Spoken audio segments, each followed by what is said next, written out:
I gave myself 60 minutes to check out The King is Watching, because if a game can't sell you on the action in an hour, it's probably not worth your time. My name is Kodiak, this is Legacy Gaming, and let's start the clock. There are a laundry list of indie games that have been on my radar, and one of them is The King is Watching. The action is split down the middle. On the left side of the screen, you're building a kingdom piece by piece. Each tile provides you with the opportunity for resources, troops, or bonuses, but those are only active when under the influence of the king's watchful gaze.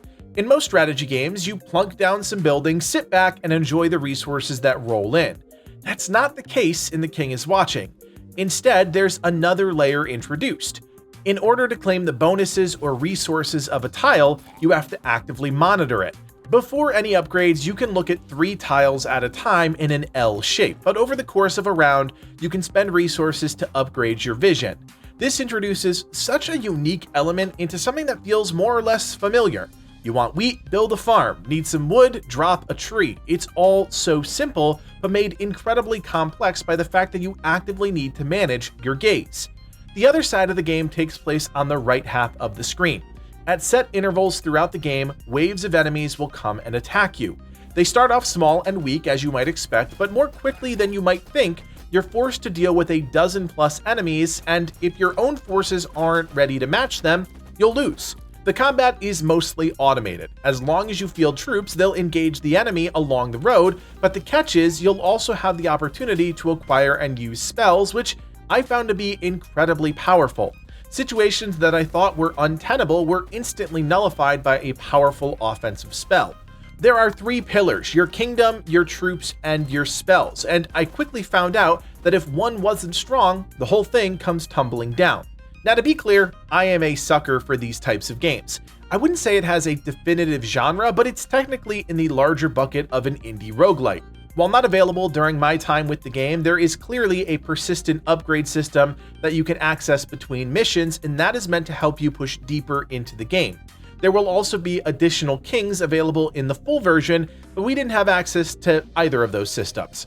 Each king has their own king ability, and as you can imagine, this has huge gameplay implications. Our king's ability allows us to move buildings around after they've been placed, which is honestly the perfect introductory ability because learning how to arrange your castle is about 75% of the challenge. When a round starts, things are incredibly simple. Now, I'm not sure if that's exactly the same every time since we only had access to a tiny slice of the game, but it's going to be simple regardless, with some potential variability. In this case, we had access to 3 wells, which each provide water. I quickly learned that by placing all 3 in that L formation gave me an immediate boost as I started racking up my first resource. I should note you can rotate the king's gaze, which is super helpful as your kingdom fills up with tiles and you try and get clever about what resources, bonuses, or troops you actively want to exploit. As the water rolls in, new building options become available, namely the small wheat field, which provides wheat, and the tree, which provides lumber. Therein lies your first crossroad. With more tiles on the map, you have to make a choice, which 3 you want to activate by gazing at them. This is the start of a dance that will last the entire course of the mission, and from here on out, the name of the game is balance. What I really enjoyed about this ramp-up period is just how many different directions you can go, and not all of it is in your direct control.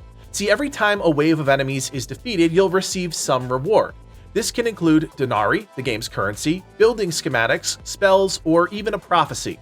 When you get a schematic, you get to choose between one of 3 building tiles that gets added to your inventory, and this is where luck becomes a factor. You have to play off the schematics you're given, and that often means changing up your approach every game. Resource tiles like the sawmill and iron mine are fantastic because they provide you an endless source of a specific resource, but you also need military buildings to generate troops and refinement tiles like the mill, which convert wheat to flour. Like I mentioned before, it's great that you have access to this king because there's a lot more room for error because you can always move tiles that you place, albeit with a temporary slowdown in production. Besides schematics, the second most important thing you get after defeating an enemy wave is a prophecy. This dictates the next 3 waves of enemies you'll face, each with a different composition and set of rewards. This is pure risk versus reward. You can opt to take on a greater challenge for an obvious greater reward, or you can play it safe and go with the lesser challenging enemy compositions but lose out on better rewards on the back end. The choice is entirely up to you and just another factor you have to consider. There's also the occasional random event that pops up and almost always has a positive boost for your kingdom, either granting you resources, troops, or an artifact which provides some sort of passive effect. Eventually, the balance starts to shift, and you'll need more troops to offset the increasingly difficult waves of enemies. One thing that I found a bit frustrating was that the game never calls out 2 different upgrades that have a huge impact on the game. The first is extending your vision, which takes your L-shaped gaze and expands it to a 2x2 box. The second is an upgrade buried in one of the sub-menus that expands your military cap. For the entire first game I played, I thought I was limited to just 5 troops, which obviously didn't go well when I was facing down a horde. I really felt like these upgrades should have been more front and center because they're such a huge factor when it comes to keeping up with the constantly ramping difficulty. However, once I did find them, the game got a heck of a lot easier, as you'd imagine. From this point on, the kingdom just keeps growing as you unlock tier 2 schematics and start to expand the resources and troops that you have at your disposal. There is certainly a feel-out period in the middle of the game, especially with advanced resources like clay and grapes, which don't have as direct a line to your progression as some of the more straightforward resources like wood and ore. That being said, there is a variety of ways you can build out your kingdom, and that's all part of the fun with this game, balancing your production with your defense, your combat, and all of the things in between. So there you have it. After 60 minutes with The King is Watching, I was pretty upset. Upset that my time was up.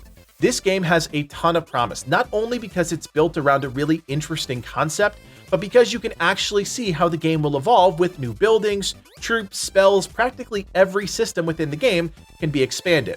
I really like the foundation of The King is Watching, but there's definitely some cleanup that needs to happen in terms of the UI, helping players understand all of the systems and upgrades they have at their disposal.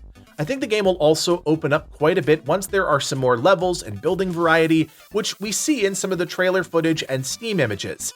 It gets a little repetitive using the same set of about a dozen buildings, but that's what we're working with this early demo. End of the day, I really like The King is Watching and hope more people put their eyes on this one because I think it's got a ton of potential. Guys, if you like this format and you want more games in 60 minutes videos in your feed, you know what to do. Hit that thumbs up and consider subscribing.